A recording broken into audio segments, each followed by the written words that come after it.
Voilà, mes amis, on reprend notre cours avec notre cher et grand ami Eliyahu Bocara. Et on a eu une petite interruption pendant Hanouka, c'est tout à fait normal, on était en famille, on devait se reposer un petit peu.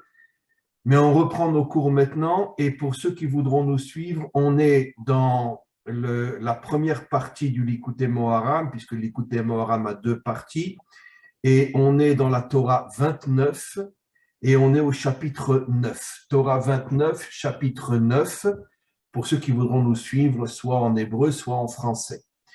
Juste une petite introduction, parce que comme on est déjà au chapitre 9, il faut résumer un petit peu ce qui se passe avant. Rabbi Nachman explique, on l'avait déjà vu avec Eliyahu, cette notion-là, que la source première de la séparation entre ce monde et Dieu, de la séparation entre le monde d'en haut et le monde d'en bas, sont les fautes sexuelles, ce qu'on appelle en hébreu le vgamabrit. Pourquoi le vgamabrit? C'est très facile à comprendre, même dans le langage le plus terre à terre, parce qu'un homme et une femme doivent se marier et doivent se construire ensemble. Et à partir du moment où l'homme ou la femme, malheureusement dans notre monde, c'est beaucoup plus l'homme que la femme, commence à aller chercher ailleurs, donc d'une certaine manière, il y a une séparation entre la dimension masculine et la dimension féminine dans le couple. Il y a une séparation. Et cette séparation, puisque l'homme trahit son épouse, ou ça peut être aussi le cas de l'épouse qui trahit son mari, cette séparation amène, nous explique Rabbi Nachman dans de nombreux enseignements, amène à la séparation entre Dieu et son monde. Parce que finalement, la relation entre Dieu et son monde, c'est exactement une relation de couple. Dieu étant la dimension masculine, le monde la dimension féminine. Et lorsqu'il y a, encore une fois, une trahison à l'intérieur du couple, ça amène l'éloignement de Dieu de son monde ou du monde de Dieu. Et donc, c'est la raison pour laquelle il explique que ce n'est pas la seule faute qui sépare Dieu de ce monde, mais la source première de la séparation de Dieu de ce monde, c'est justement le non-respect finalement, le non-respect du couple et les trahisons d'un côté et de l'autre. Et maintenant, on va rentrer dans un chapitre qui est très, très important, où Rabbi Nachman va expliquer justement que pratiquement, on pourrait dire, le summum de ce qui fait d'un homme un homme authentique, c'est précisément sa relation avec le travail, sa propreté dans le travail. C'est une notion dont j'ai déjà beaucoup parlé dans différents cours, où j'ai souvent expliqué que le véritable juste n'était pas celui qui est toute la journée en train d'étudier ou en train de prier. Malheureusement, comme le croient jusqu'à aujourd'hui pratiquement 99,9% des Juifs, que si quelqu'un est toute la journée en train d'étudier ou en train de prier, enfin étudier et prier, on dit voilà, c'est un tzaddik, mais en vérité, c'est complètement faux. C'est un bon Juif, rien de plus. Un tzaddik, c'est celui qui est dans ce monde et qui ne tombe pas.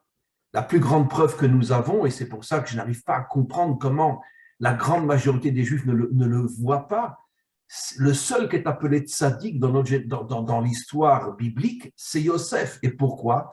Parce qu'il était complètement impliqué dans un monde corrompu, dans un monde idolâtre, dans un monde débauché, et il n'est jamais tombé.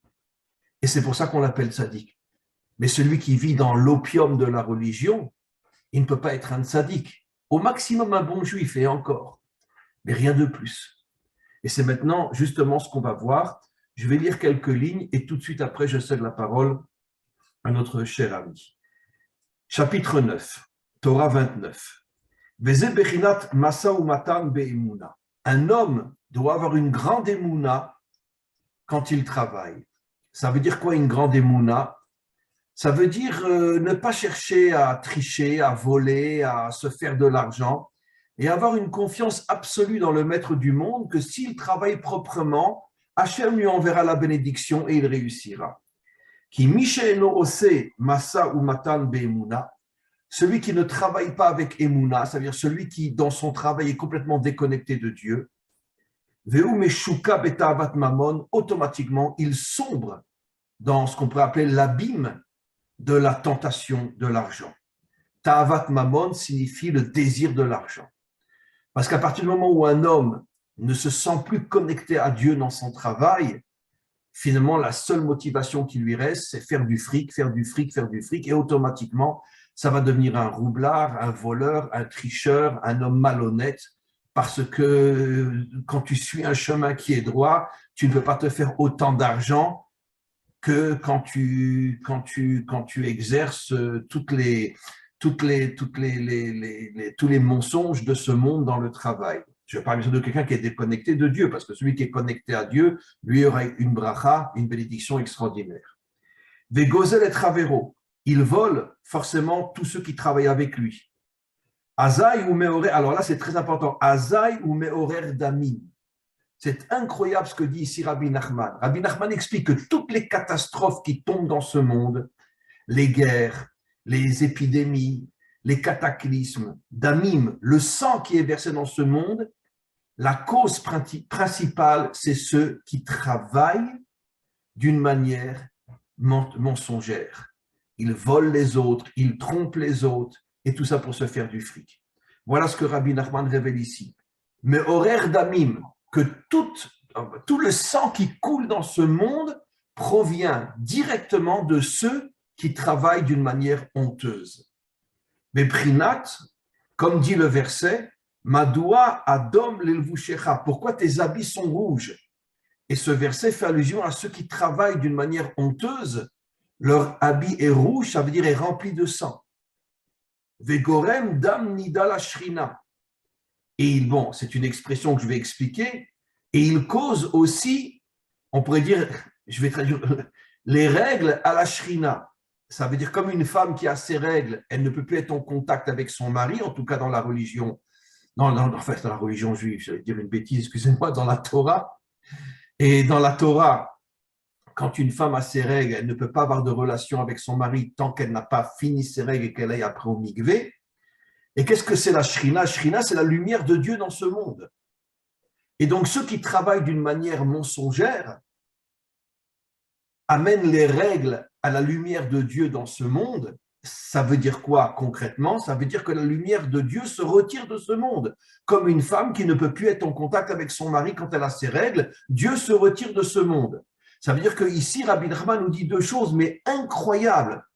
Tous les malheurs de ce monde viennent de ceux qui sont corrompus dans le travail, et on pourrait dire, comment dire, le piroud, la séparation entre Dieu et ce monde vient aussi de ceux qui se comportent mal dans le travail. Mais Prinat, comme il est dit, Uze avam lenida. Vezeu damim tarte mashma. Et donc il faut comprendre que le sang que ces hommes amènent est à comprendre dans les deux sens. D'abord, dam nida lieda mamon, ils excluent la présence de Dieu dans ce monde à cause de leur perversion dans l'argent.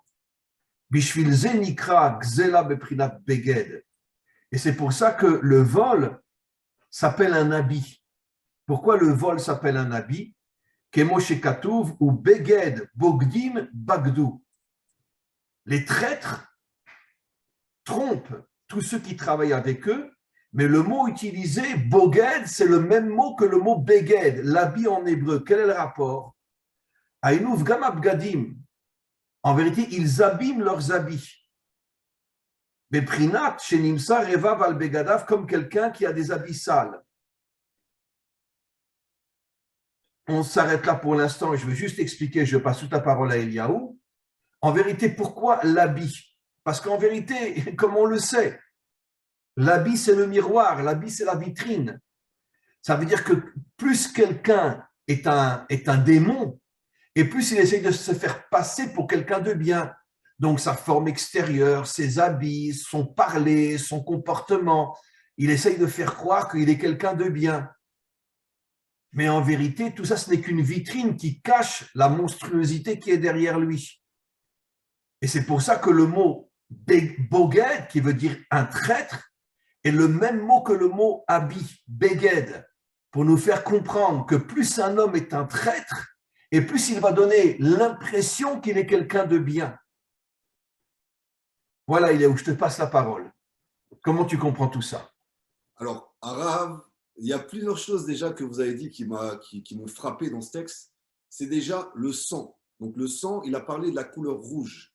Adom. On voit bien que ça ressemble bien à Édom, et on a bien vu que quand Esav est né, Édom, c'est le dernier exil d'Israël. voilà, quand Esav est né, on l'a appelé le rouge. Le rouge, oui. Il avait un problème, il n'a pas pu recevoir la Brit Mila parce qu'il était hémophile. Donc il avait un problème avec tout le système sanguin. Quand il a été guéri, il n'a pas voulu faire la Brit Mila après. Exact, il n'a pas voulu en plus, mais il n'a pas reçu à la naissance à cause du côté hémophile. C'est-à-dire que lui, quand son sang, parce qu'un hémophile, quand il est coupé, il ne cicatrise pas. Donc on voit que le sang, en hébreu, c'est la même valeur numérique que dam, que l'argent, kesef. C'est la même valeur numérique. Donc le sang et l'argent sont reliés. En hébreu, on dit l'argent damim, les sangs. Les sangs. C'est-à-dire, en vérité, l'argent et les sangs, c'est le même mot en hébreu. C'est extraordinaire. Donc continue, parce que c'est extraordinaire ça. Donc on se rend compte que toute la civilisation, et Esav s'est construit là-dessus, sur le vol. Regardez qu'est-ce qu'il faisait Esav devant ses parents. Il faisait semblant, il mettait un habit. Il mettait l'habit devant son père qui respectait bien les commandements, bien les mitzvot. Il mettait l'habit devant. Au contraire, il posait des questions extrêmement compliquées à son père pour lui faire croire que c'était un grand rave. Et la première femme qu'il a épousée, qui était une cananéenne idolâtre, il l'a appelée Yéhoudite, la juive. Donc il habille en fait ça. Il habille son vol. Et vous l'avez très bien dit, c'est-à-dire pour pouvoir mettre de la traîtrise, il faut donner une apparence. On ne peut pas trahir si on ne s'est pas rapproché d'une personne. La trahison, c'est on accorde la confiance à quelqu'un et la confiance qu'on a accordée à cette personne est retournée par un acte de traîtrise. Donc le seul moyen de s'approcher pour pouvoir trahir, c'est de mettre un vêtement sur nous de bonté, de générosité, de tout ce qu'on veut, une apparence. Donc c'est le commerce. Vous voyez le commerce. Et c'est pour ça qu'il revient dessus, Rabbi Nachman, parce que le commerce, si on l'utilise mal, on peut trafiquer la vérité. On peut enrôler. Regarde, ça te plaît, c'est bon, c'est pour toi. Alors qu'on sait qu'au final, que ce n'est pas fait pour la personne. Mais c'est juste par plaisir d'amasser le plus de sang, parce que c'est un meurtre qu'on fait, en fait. Parce que quand on trahit une personne, on lui fait une saignée. Une saignée au niveau de son argent, sa liquidité, mais aussi au niveau de son âme, parce qu'on est en train de le trahir. Tu sais que le Talmud dit que tout celui qui vole une personne, c'est comme s'il le tuait. Elle dit exactement ce que tu viens de dire. Voler une personne, c'est comme le tuer. Bien sûr. Et c'est comme tuer quelqu'un. Donc on est en train de lui prendre son argent, et en plus en enrobant la vérité avec un superbe habit, d'accord ? Et au final, en plus, le problème, c'est que chaque être sur cette planète a du matériel qui doit lui revenir et d'autres qui ne doivent pas lui revenir. Mais quand un commerçant, par exemple, on parle dans le domaine du commerce, il vend quelque chose à quelqu'un qui ne devait pas lui revenir, ça crée un problème, parce que la personne reçoit un objet qui ne doit pas lui appartenir. Et donc, du coup, on prive aussi l'autre personne qui devait recevoir cet objet. Donc, on est coupable sous tous les paliers.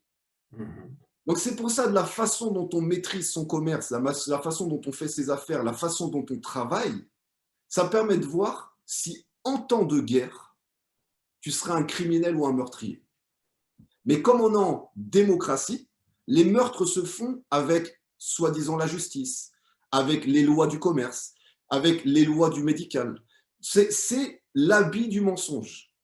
Mais quand la guerre mondiale arrive et que tous ces habits sont enlevés, on voit les vrais personnages derrière. Bien sûr. Et on voit bien ce qui se passe dans ces moments-là. D'ailleurs, je dirais que depuis 2 ans qu'on porte le masque un peu partout dans le monde, tous les masques sont tombés. On se rend compte de plus en plus à qui on a affaire. Bien sûr. Et tu sais, je m'excuse de dire ça, mais il y a, je ne sais pas si tu connais le chanteur français Fiori. Oui, je vois. C'est un Corse. Oui, mais bon, c'est un de mes chanteurs préférés. Mais il chante une chanson d'un homme qui trahit sa femme, qui la trompe, quoi.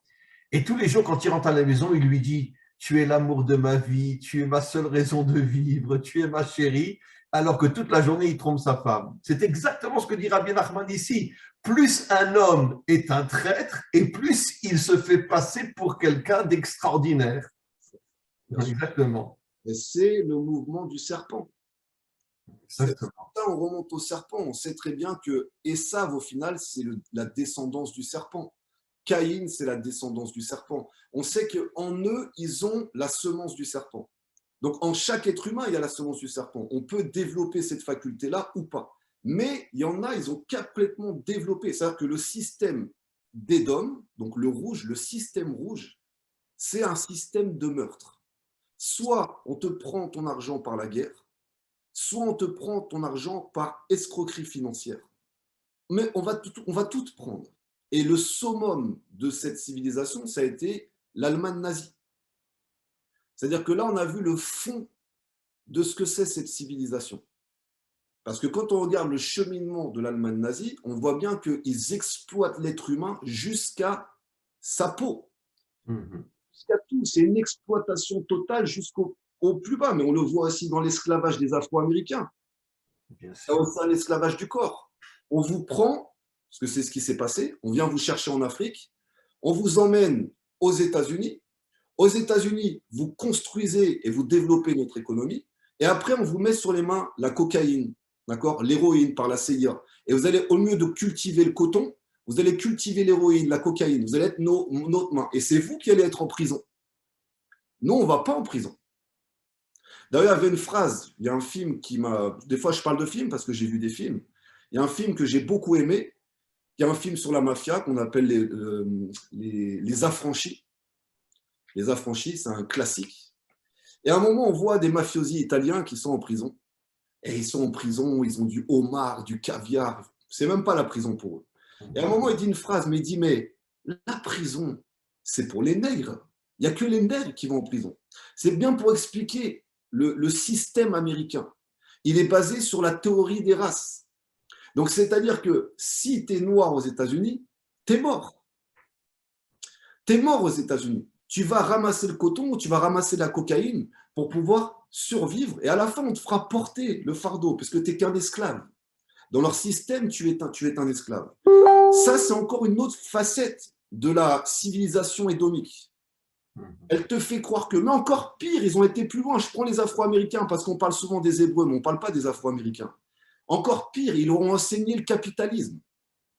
C'est-à-dire qu'ils les ont rendus esclaves physiquement, mais ils les ont aussi rendus esclaves mentalement. Parce qu'aujourd'hui, les Afro-Américains, il y a des gangs aux États-Unis. Ces gangs-là, pourquoi ils sont là? Ils sont là pour avoir le matériel.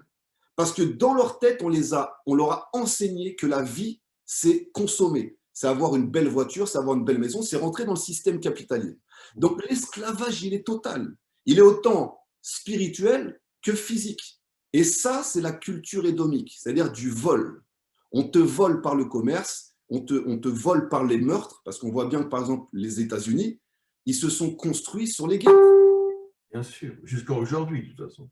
Bien sûr, et au bout d'un moment, parce qu'il fallait, ils ont mis un Obama au pouvoir. Mais on s'en fiche, c'est juste une façade qu'ils ont mis. Ils se servent de chaque peuple quand ça les arrange. Mais au final, les États-Unis sont très racistes dans l'essence. C'est un État raciste. On le voit aujourd'hui, l'antisémitisme est en train de remonter aux États-Unis comme beaucoup plus que dans les autres pays aujourd'hui. On le voit. Et bien sûr, parce qu'ils se sont fondés sur le génocide amérindien. Ils ont génocidé donc le sang, ils ont pris la matière par le sang. C'est ça. Ils ont massacré des millions d'hommes et de femmes et de nourrissons indiens. C'est la réalité. Sans compter ce qu'ils ont fait après aux Africains. Exactement. Des millions de jeunes filles ont été violées je ne sais combien de fois par jour, et des hommes pendus, des hommes on leur coupait les mains, c'est absolument incroyable. Comme jusqu'à aujourd'hui encore, on parle des Américains, je ne parle pas du peuple, enfin l'Amérique, la statue de la liberté, etc. Mais c'est vraiment, vraiment ce que dit Rabbi Nachman. L'habit est magnifique, mais alors si tu rentres dedans, tu vas vomir jusqu'à en mourir. Mais c'est ça la force, c'est exactement comme vous dites, Araf, c'est ce qu'il explique. C'est-à-dire qu'il a mis un habit, les États-Unis ont mis un habit malgré leur massacre. Et en plus, le pire, c'est que quand ils vont faire un massacre en Irak, tout le monde applaudit. Parce que, attention, on va enlever les armes de destruction massive alors qu'ils n'en ont pas trouvé une seule. Donc, au final, ils arrivent à chaque fois à retourner, à manipuler la population et à complètement inverser l'histoire. Et à rendre propre, c'est-à-dire qu'ils blanchissent. Ils vont blanchir leurs faits. Mais ce n'est pas pour rien que ça s'appelle la Maison Blanche. La vanne. La Maison Blanche. lavable. Comme le porc qui montre ses sabots, qui disent, regardez, je suis cachère. Exactement. La Maison Blanche, c'est extraordinaire. Comment ils ont appelé l'endroit du gouvernement la Maison Blanche. La Maison Blanche, et aujourd'hui, c'est la superpuissance mondiale. Les États-Unis, c'est la superpuissance mondiale. Mais comment ils ont eu cette puissance? Comment ils sont arrivés à ces milliards, ce capitalisme? En volant, en escroquant, en esclavageant, en génocidant, en tuant. Leur argent, il est sale, complètement sale. Mais c'est une grande machine à laver mondiale. Ils blanchissent l'argent du sang là-bas. Donc c'est ça. Et donc dans ce cas-là, on comprend pourquoi la Shrina, elle saigne. Parce qu'on collabore à ces systèmes-là. Donc on collabore à ces systèmes sanglants. Il n'y a pas que les États-Unis, il y en a plein d'autres, puisque tout le monde a pris ces modèles-là.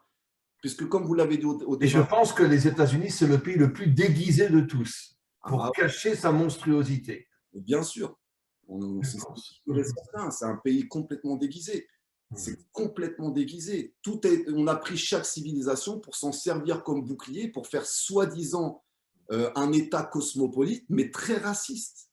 Mais derrière une apparence, derrière des belles paroles, comme vous disiez, derrière. Et non, moi, j'ai grandi en France.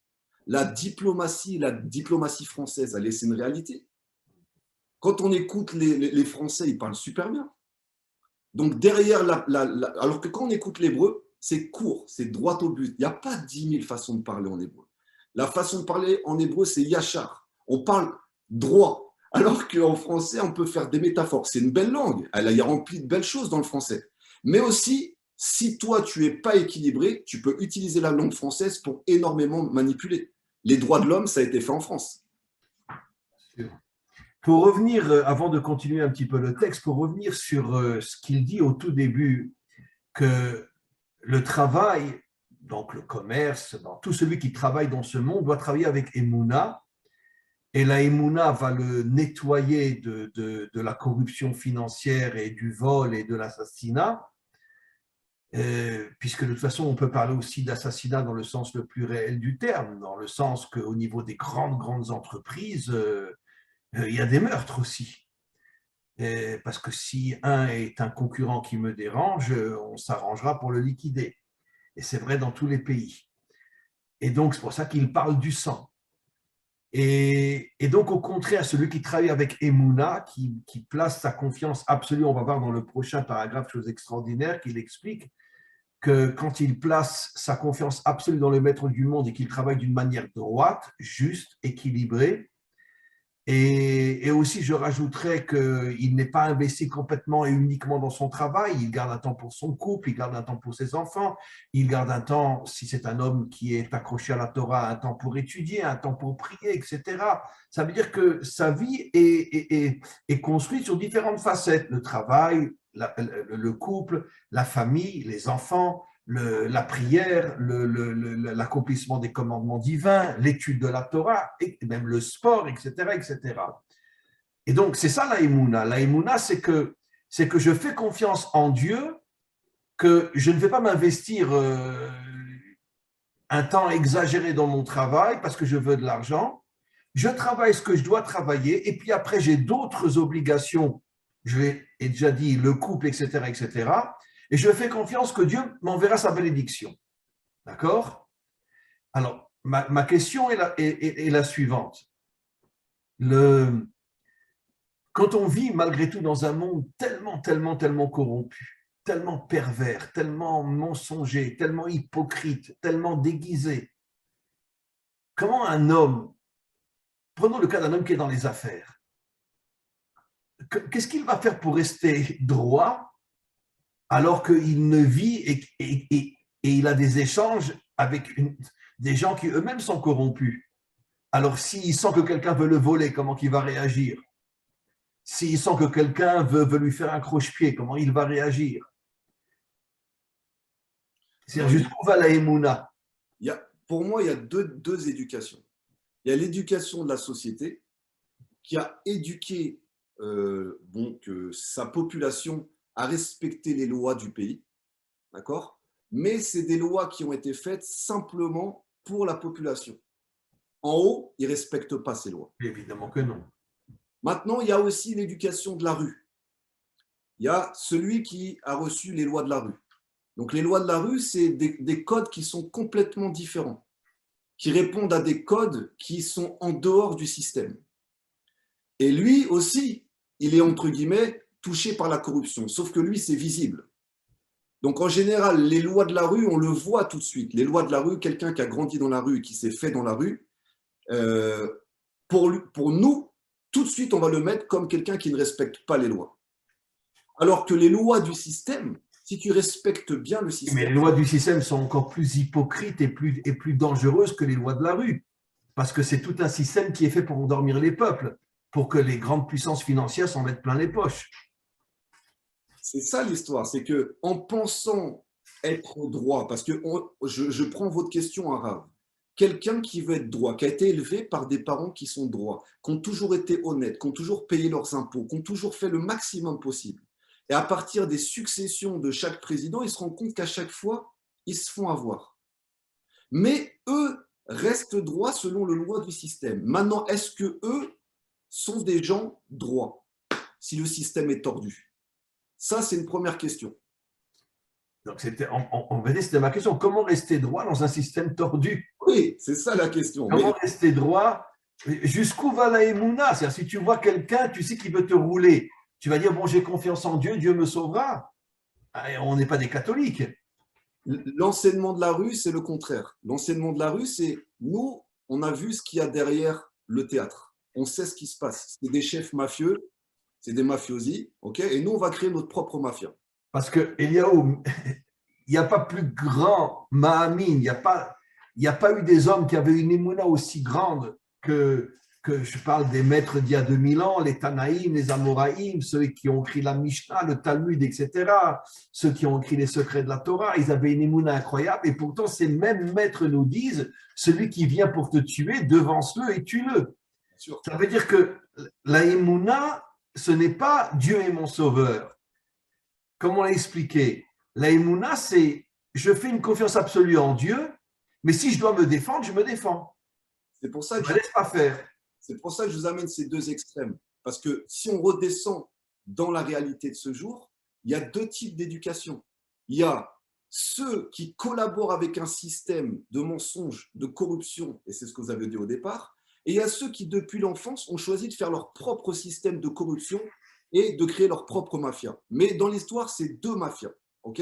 Il y a la mafia obscure et la mafia officielle. Ok? Maintenant, comment toi, tu te situes entre ces deux mafias? C'est ça l'histoire. Alors tu leur rentres dedans lorsque tu sais qu'ils veulent te faire du mal ou tu dis Dieu est mon sauveur?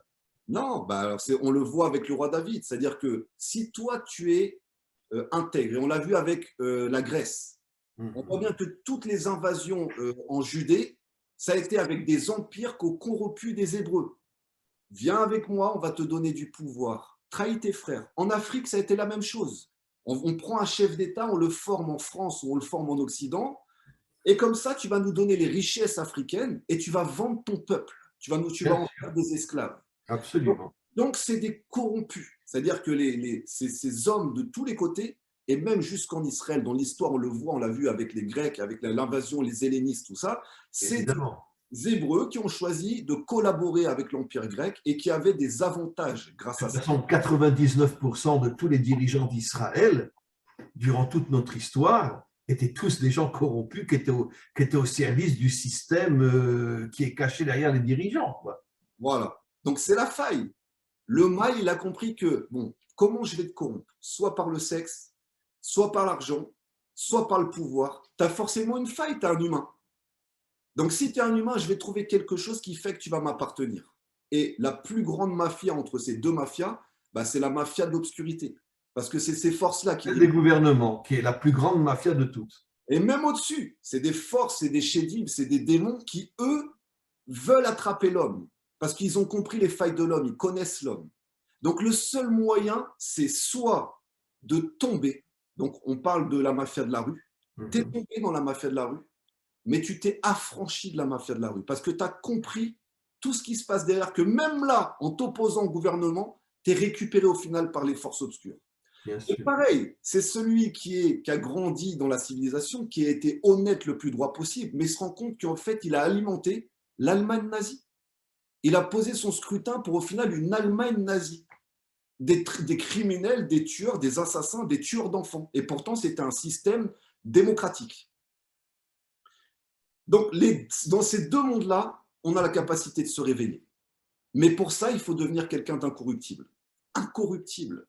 Donc, ça veut dire quoi? Ça veut dire que quelqu'un qui a la émouna ne prendra jamais l'initiative de tromper les autres, mais par contre, il ne se laissera pas tromper. Il ne se laissera pas, il ne restera pas les bras croisés quand il voit qu'on veut détruire son affaire. Bien Il sûr. se battra jusqu'au bout. Bien sûr. Finalement, c'est le roi David qui a une émouna absolue en Dieu, mais qui sait très bien que Dieu ne peut pas tout faire pour lui. Il est obligé lui aussi de monter sur son cheval, prendre une épée et se battre. Mais bien sûr, on est d'accord à 100%, parce qu'avec le mal, tu ne discutes pas. Non, c'est important cette Nekuda-là, parce qu'on aurait pu croire que celui qui a la émouna en Dieu, il s'en remet entièrement à Dieu, ce qui est l'anti-Torah par excellence. La vraie Torah, c'est l'association entre Dieu et l'homme. Lui fait sa part, moi je fais ma part, et je ne peux en aucun cas compter à 100% sur lui. Je dirais même que c'est une fuite arabe. C'est une fuite parce que celui qui pense que c'est Dieu qui fait tout, c'est un lâche. Pour moi, je dirais carrément, c'est même pas un religieux ou un bon juif, c'est un lâche. Et il se cache derrière sa religion pour éviter d'affronter ce monde-là. Maintenant, qu'est-ce qui va se passer réellement? C'est que tu peux très bien faire tes affaires et ton commerce, mais tu sais que la source de ta bénédiction, c'est ni ton patron, ni ton gouvernement, ni tes clients, ni quoi que ce soit qui te permet d'avoir cette abondance. L'abondance vient de la source.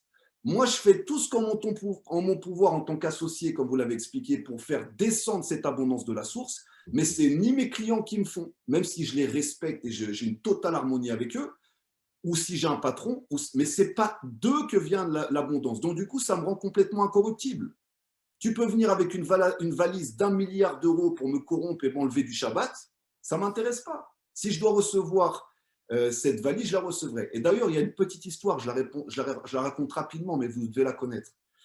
Il y avait un élève dans une yeshiva et il avait un problème de vol. C'était un élève qui, lui, il volait. Et un jour, il a entendu que, il est déjà venu plusieurs fois dans cette maison, que la maison d'un grand riche de la ville était libre. Ils étaient partis en vacances. Et il y avait juste peut-être les gardes. Il s'est approché de la maison, il a vu que la porte était ouverte. Il rentre, il dit waouh!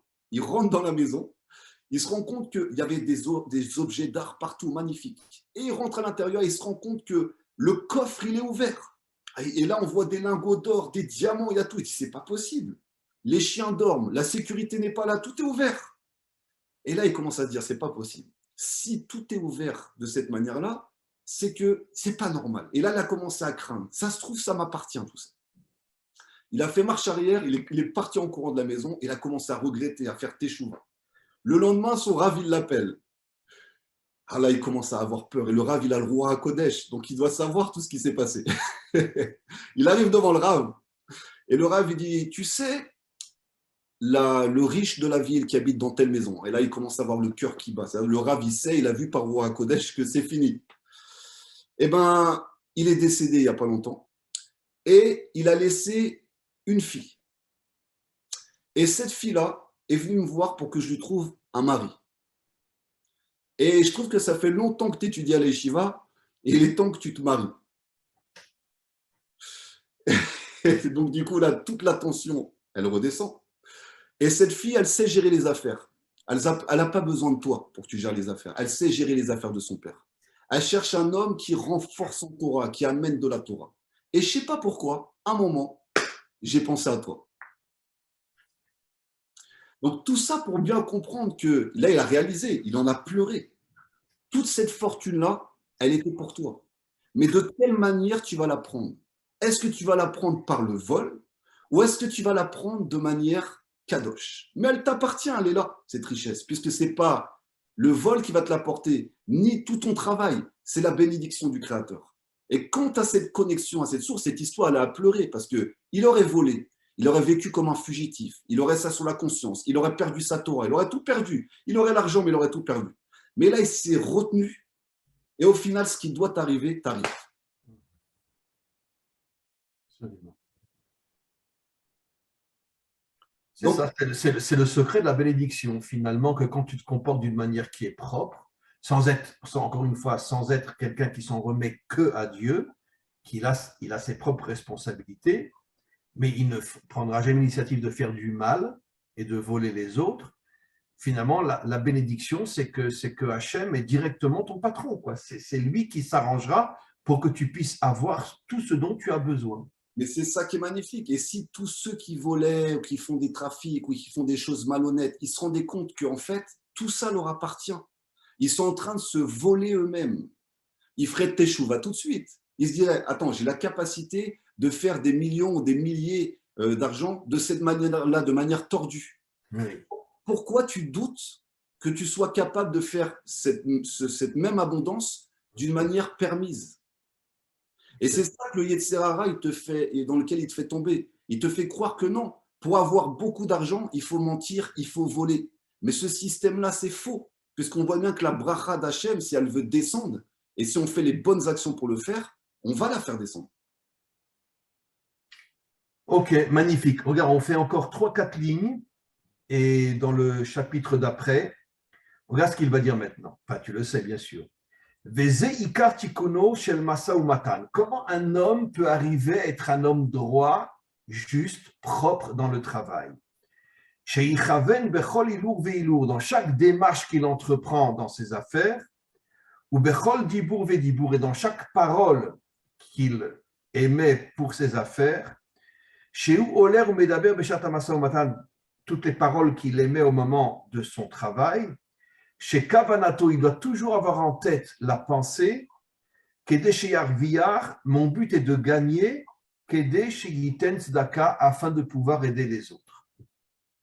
Ça veut dire qu'un homme authentique est celui qui, quand il travaille, son but, c'est pas je vais faire de l'argent, point, mais je vais faire de l'argent pour pouvoir aider tous ceux qui sont dans le besoin. Voilà ce que dit Rabbi Nachman ici. Coluche. Comment? Coluche. Oui, qui a fait les restaurants du cœur. Voilà. C'est pour ça qu'on l'a liquidé avec soi-disant un camion. Voilà. Pourquoi on l'a liquidé? Parce qu'on ne veut pas d'un homme comme ça. Tu es trop propre, tu vas nous déranger. Surtout quand il a été liquidé, quand il est rentré en politique. Parce que si un homme propre arrive en politique, c'est la fin de toutes les crapules qui sont en politique. Et donc, on l'a liquidé. C'est pour ça qu'il fallait la dimension de Yosef, parce que Yosef, c'est ce qui risquait de lui arriver. C'est ce qui risquait de lui arriver à Yosef. D'un côté, il a la bracha. Ce qui manquait à Coluche, c'est de montrer aux hommes politiques qu'ils auraient pu se gaver grâce à la bracha. Alors que Yosef, ce qu'il a montré, c'est que regarde, Pharaon, moi je vais amener la bracha et tu vas avoir plein d'argent, ne t'inquiète pas, tu en auras plein. Tu vas manquer de rien, toi non plus. Mais le problème de Coluche, c'est qu'il a complètement déstabilisé le système de l'intérieur. Alors que Yosef, il a été, entre guillemets, on a eu l'impression qu'il a collaboré avec le système. Il était dans la maison de Potiphar, il était l'intendant. Il était dans la prison, il était l'intendant. Il était avec Pharaon, il était l'intendant. Donc il était avec eux, mais pour qu'au final, grâce à ça, ils puissent faire sortir tous les Hébreux, les étincelles qui étaient coincés en Égypte. Mais il l'a fait de manière intelligente, Yosef. C'est ce que nos maîtres nous disent, que le seul et unique moyen de réparer le monde, c'est de le faire de la manière la plus cachée possible. Quand tu te mets trop en évidence, tu comptes jusqu'à 3, tu prends une balle dans la tête. Exactement. Il a réussi à le faire. Il faut arriver à changer le monde, mais d'une manière très, très cachée, parce que si tu te montres trop, tu es liquidé. Et Arav, ça a été quoi la première épreuve qu'il a reçue, Yosef? C'est la femme de Potiphar. Mais la femme de Potiphar, c'était Elialité.